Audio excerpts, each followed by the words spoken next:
북조선이 그 초기에 관심을 가진 이유는 당시 학계의 연구 수준의 반영입니다. 북한 관련된 연구 성과들은 엄청나게 많이 쌓여 있었지만은 사실은 대체적으로는 그 남북에 있어서의 어떤 그 체제 경쟁에서 남한, 대한민국의 어떤 그 체제 우월성을 홍보하고 북에 있어서의 어떤 그 위험성이라든가 그들의 어떤 모순을 드러내는 데에 집중되어 있었습니다. 그러니까 객관적인 어떤 그 연구 성과라기에는 좀 부족한 것이 많다고 저는 생각을 했고, 당연히 시간의 흐름에서 보면 위에로부터 이렇게 밑으로 연구가 내려오지 않습니까? 그래서 저는 그쪽 시기를 선택한 것 같습니다. 역사 연구자들은 기본적으로 인과관계로 무엇을 설명할 때, 그래서 뭐 한국전쟁의 기원, 무엇의 어떤 발생, 원인, 이런 식의 관심을 많이 가지지 않습니까? 그럼 도대체 북조선이라는 국가, 조선노동당의 어떤 탄생, 이런 문제들은 어떻게 된 것인가, 이런 부분에 관심을 집중을 할 수밖에 했던 것이고요. 그리고 또 제가 생각할 때는 현재의 어떤 그 북조선 체제, 지도자, 사상, 이런 것이 갖는 어떤 특징들이 그 시기에 대체적으로 원형이 만들어진다, 이렇게 생각을 했기 때문에 그들의 건당, 건국, 건군 과정의 어떤 초기 모습을 재구성하고자 했던 것입니다. 역사는 흔히 그 과거 경험의 결집체라고 하지 않습니까? 지금 우리에게 필요한 어떤 지식, 지혜의 창고이기 때문에 그런 것이겠죠. 근데 현재 절박하게 해결해야 될 북한 통일 관련 문제도 매 순간에 어떤 그 임기응변이 아닌 어떤 역사의 흐름에서 판단할 때 제대로 이해할 수 있다고 생각합니다. 과거 역사를 제대로 우리가 정리만 한다면은 미래의 한반도와 동북아시아에 있어서의 어떤 평화를 모색하는 길이라고 저는 생각을 합니다.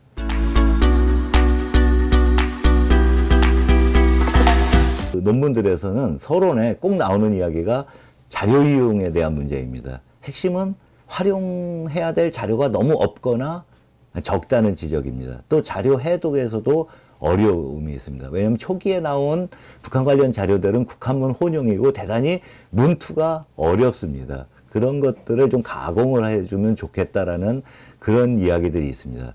또 자신이 그 주제들에 접근하는데 꼭 필요한 자료가 무엇이고 어디에 있는지, 이런 것들도 제대로 잘 안 돼 있는 편입니다. 즉 서치 맵 이런 게 전혀 잘 없는 그런 상황인 거죠.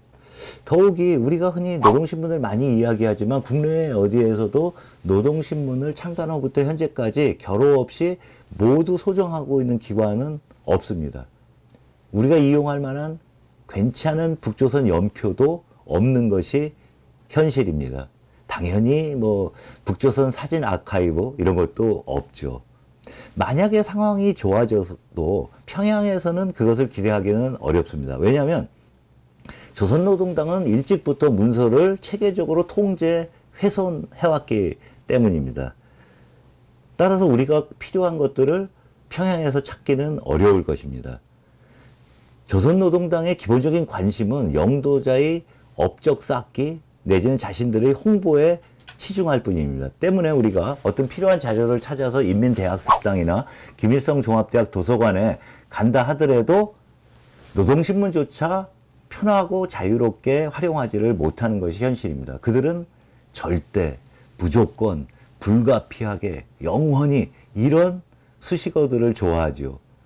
하지만 객관적인 연구에서는 함께 할 수 없는 그런 수식들입니다. 조선 연구엔 가장 필수적인 1차 자료의 체계적인 정리, 가공이 무엇보다 시급하다고 느꼈고, 그래서 북조선 그 실록 간행을 시작했습니다. 왜냐하면 시간이 지나면 자료는 훼손하고 멸실됩니다. 그러니까 북한 자료의 수집, 가공, 편찬은 정말로 미룰 수 없는 작업입니다. 특히 60, 70년대에 만들어진 자료들은요, 이제 지금 이걸 자료를 들으면 자료가 이제 으스러지는 그런 상황입니다. 빨리 이것에 대해서 저희가 보존할 수 있는 방안을 강구하지 않으면은 이거 진짜 정말 없어지고 말죠. 그래서 코리아 데이터 프로젝트라는 것을 만들어서 경남대학교, 북한대학원대학교와 협력 속에서 북한 현재 아카이브를 구축하고 그 북조선 실록을 내고 있습니다.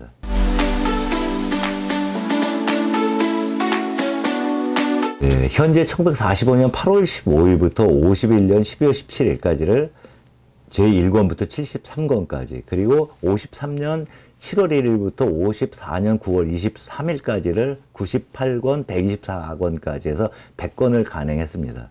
그러면 앞으로 이제 남은 게 51년 12월 18일부터 53년 6월 30일까지, 거기까지의 어떤 거 비어있는 부분인데요. 빨리 자료를 수집 정리하는데 더 힘을 쏟아서 올 말까지 간행할 예정입니다. 왜 그 부분이 빠졌냐면, 전쟁 시기는 좀 더 신중하게 제대로 내야 된다는 그런 그 절박함 때문이었습니다. 아직까지 그 전쟁의 어떤 그 아픔이, 트라우마가 우리에게는 현재이기 때문에 좀 더 한 번 보고 두 번 보는 그런 신중함을 가질 수밖에 없었습니다. 북조선실록은 우선 1967년까지의 역사를 대상으로 간행하고자 합니다. 왜냐하면 1967년 5.25 교시 이후에 북한에 있어서의 어떤 그 간행문에 대한 정책들이 완전히 바뀌기 때문입니다. 따라서 대략 500책을 예상을 하고 있고, 아마 소요 시기는 한 2030년 그때까지는 끝내야 되겠죠. 그래서 이후는 주어진 여건이라든가 어떤 그 상황을 고려해서 판단을 하고자 합니다. 만약에 제가 없어도 책을 간행할 수 있는 그런 시스템도 코리아 데이터 프로젝트를 중심으로 해서 이미 만들어 놨습니다. 저희들이 지금 같이 작업하는 게 뭐냐면, 북조선 실록을 종이책으로 간행을 하면서 북조선 아카이브를 만들고 있습니다. 그래서 그 북한 디지털 자료센터의 센터장을 제가 지금 이 학교에서 함께 맡고 있습니다. 그래서 종이책에 다 못 담는 내용들은 지금 디지털 자료에는 그런 내용을 갖다가 담는데 한계가 훨씬 크지 않습니까? 그렇기 때문에 그 부분은 그렇게 같이 작업을 하고 있습니다. 자료가 역사적으로 가치가 있느냐 없느냐를 갖다 평정하는 그 기준은 뭐냐, 이 얘기를 드려야 될 텐데요. 우선 그 사건의 어떤 그 중요한 변화 시기를 현저하게 반영하고 있거나, 아니면 특정 시점에 있는서 북조선을 이해하는데 이게 필요한 자료인가 아닌가, 이런 것들을 따집니다. 두 번째는 북조선의 어떤 그 역사, 문화 발전에 중요하게 기여했던 특정 장소가 있다면 그것에 대한 정보를 담고 있는가, 이런 부분이고요. 세 번째는 북조선 역사 문화에 기여했던 개인, 어떤 집단, 이런 사람들의 삶들도 중요하게 그 생각을 합니다. 그리고 북조선 그 역사 문화에서 그들이 중요하게 생각했던 주제들이 있지 않습니까? 그러니까 뭐 자력갱생, 그러면 그 자력갱생이라는 것들, 집단화, 집단화, 이런 것들을 포함하고 있는 그런 것도 저희들이 이걸 선택을 하고 있습니다. 그리고 현재 시점에서 북조선 공동체의 어떤 그 정체성이 있지 않습니까? 그 정체성. 그 다음에 그들을 사회 내부적으로 결집시키는 데 기여했던 그런 자료들, 그런 것들도 선별을 합니다. 그리고 특이 사례지만은 이게 어떤 그 특정한 어떤 그 부분에서 개별적으로 나타난 거지만 이게 북조선의 전국 중앙적인 의미를 가질 수 있겠다, 이런 것이 있다고 하면 그런 것들도 고릅니다. 그래서 좀 더 구체적으로 말씀드리면, 김일성 주석이나 현재로서는 조선노동당, 내각, 군대, 근로단체의 어떤 관련 자료는 모두 선별합니다. 그리고 노동신문의 어떤 그 사설, 주요, 논설, 기고문도 폭넓게 선별하고 있고요. 법령도 다 저희가 취급을 합니다.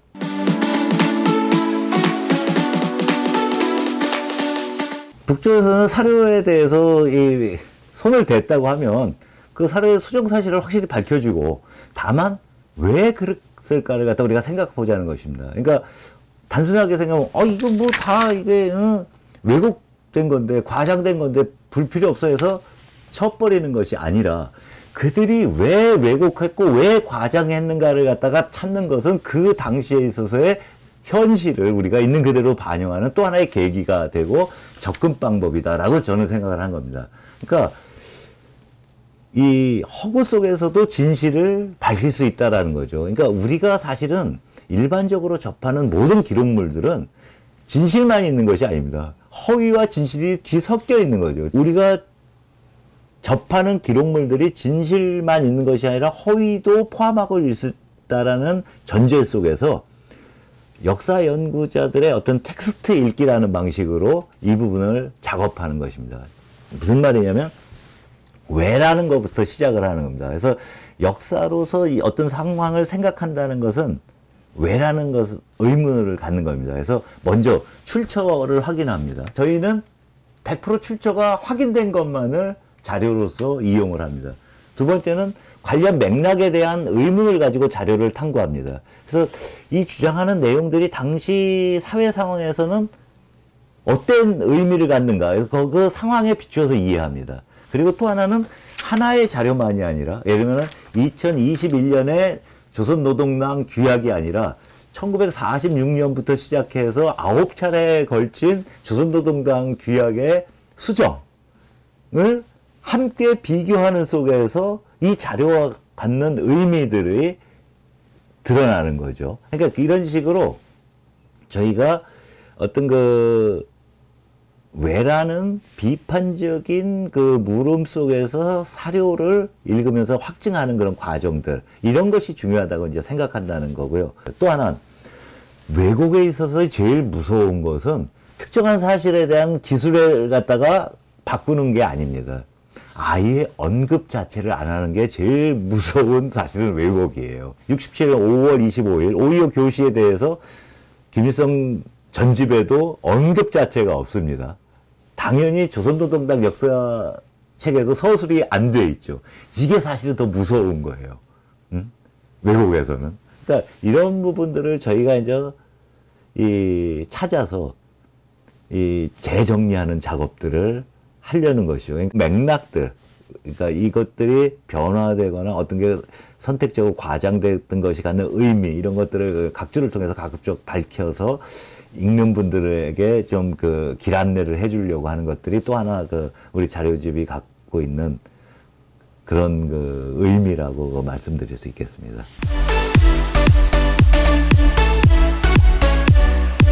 이 작업은 정확한 어떤 역사 인식을 위한 창고를 갖다가 짓긴 거죠. 그래서 그 창고 속에 그 북한 관련된 지식이나 정보, 그거를 이렇게 채워나가는 그런 작업입니다. 북측에서도 이 북조선실록 간행 작업을 알고 있습니다. 그래서 얼마 전에 그들의 어떤 그 대외 선전 매체인, 노동신문에서 낸다고 판단이 되는데, 메아리에서 저희 거를 소개를 했어요. 신들이 아직 못한 그런 그 역사 자료에 대한 공개 간행을 남측에서 한다는 건 사실 썩 유쾌한 일은 그들로서는 아닐 것입니다.